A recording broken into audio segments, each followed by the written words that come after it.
Car repossessions are increasing, the real estate market is cooling, and EV demand is shaky. Today, I read an article on foxbusiness.com written by Daniela Genovese titled, "Americans Are Falling Behind on Their Car Payments."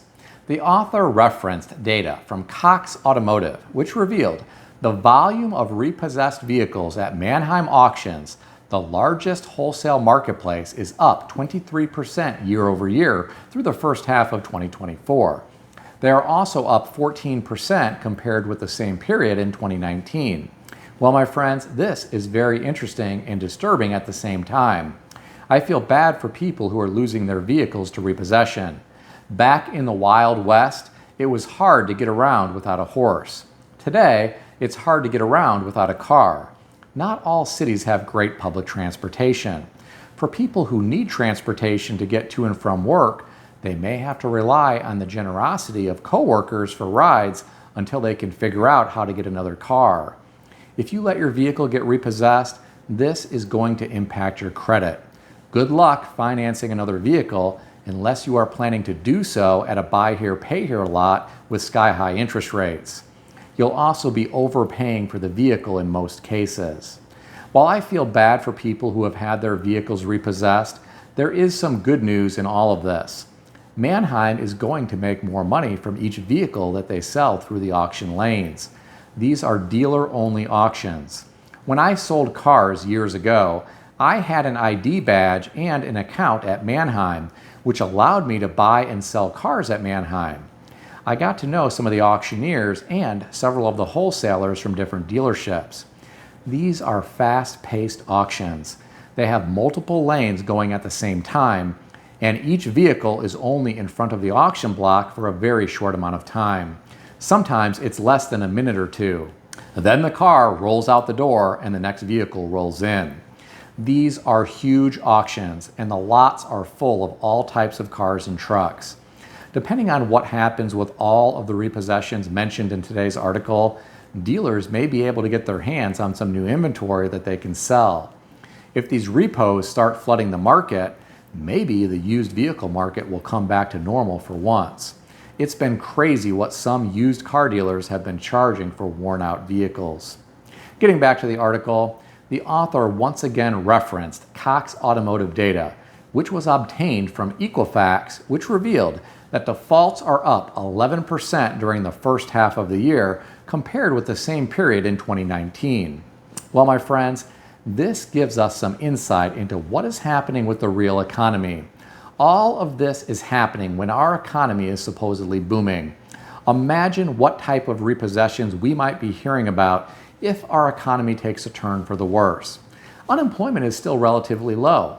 If unemployment increases in the future, some Americans may no longer be able to afford their vehicles. As many of you know, a lot of people do not have an emergency fund. When paychecks stop coming in and unemployment benefits run out, people like this will be in big trouble. There's another problem that I want you to think about. When these vehicles are repossessed, the financial institutions will have vehicles that are worth far less than what people owed. Some of these vehicles may be trashed, making them worth even less. This could create some big problems for financial institutions, depending how bad this all gets. Think about how bad things got back in 2008 for financial institutions with home loans. Car loans aren't as large, but there are a lot of people who have them. And a lot of people owe far more than what their cars are worth after the mania in the past few years. What do you think about all this? Share your thoughts in the comment section below. I read another story that could be interpreted as good news or bad news, depending on how you look at it. I read this on CNBC.com, written by Diana Olick, titled, "June Home Sales Slump, Pointing to a Buyer's Market as Supply Increases." According to the author, sales of previously owned homes dropped 5.4% in June compared with May to 3.89 million units on a seasonally adjusted annualized basis, according to the National Association of Realtors. Sales were also 5.4% lower than June of last year. This is the slowest sales pace since December. The author went on to reference Lawrence Yun, the chief economist for the National Association of Realtors, who said, "We're seeing a slow shift from a seller's market to a buyer's market. Homes are sitting on the market a bit longer and sellers are receiving fewer offers. More buyers are insisting on home inspections and appraisals, and inventory is definitely rising on a national basis." Well, my friends, this is interesting information. Consider the source. This is coming from an economist at an organization that likes to paint a rosy picture about real estate. I have to wonder how bad this really is, or how bad it really could get. A lot of people paid a lot of money for real estate in the past few years. Some of those people waived inspections and have a mess on their hands. If these people need to sell these homes to relocate for a new job, or because they lost their job and don't have an income right now, they may have a hard time selling those properties. The home value may have dropped and buyers may want an inspection. That inspection could reveal a lot of expensive problems that the sellers don't have the money to fix. This could be a deal killer. Just like vehicle repossessions that I talked about earlier, this real estate situation could result in problems for a lot of people and institutions. Some people are just now finding out that real estate doesn't always increase in value and it isn't always easy to sell. The last few years have been very unusual times.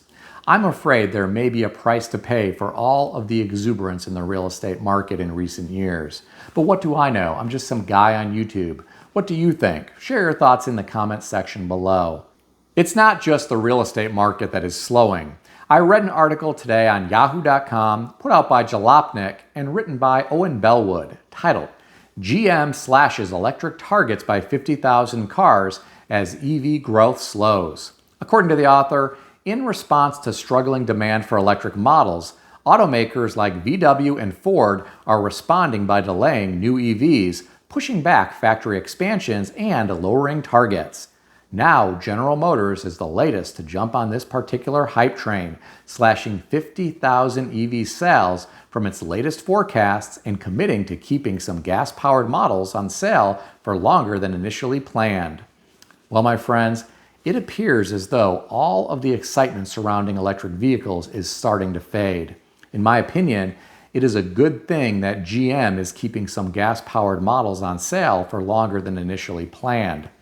There are still a lot of Americans who want to buy gas-powered vehicles instead of electric vehicles. There are some Americans who never want to own an electric vehicle. I'm not sure automakers understand this. I think people should be able to choose what works best for them. I also think automakers need to focus on manufacturing basic transportation that is reliable and affordable. Too many manufacturers have been focusing on expensive electric vehicles, expensive trucks, and expensive SUVs. I understand these are big money makers, but not everyone can afford these types of vehicles. I truly wish some automakers would get back to basics. What do you think about all this? Share your thoughts in the comment section below. Please keep in mind that everything in this video is for entertainment purposes only. Nothing in this video is financial advice or advice of any kind. If you need advice, seek advice from a qualified professional in good standing who puts your interests first and foremost. If you enjoyed this video, consider subscribing to the channel. Please also consider sharing this video with your friends. I want to extend a special thanks to everyone who has subscribed to this channel. I want to also thank all of my channel members. If you would like to become a channel member, there is a link in the description beneath this video. You can read more about the different membership levels. Please also check out some of the great books that I suggest you consider reading in the description below. I've included Amazon affiliate links to these books. As an Amazon associate, I earn from qualifying purchases. Stay healthy and wealthy. I'll see everyone in the next video.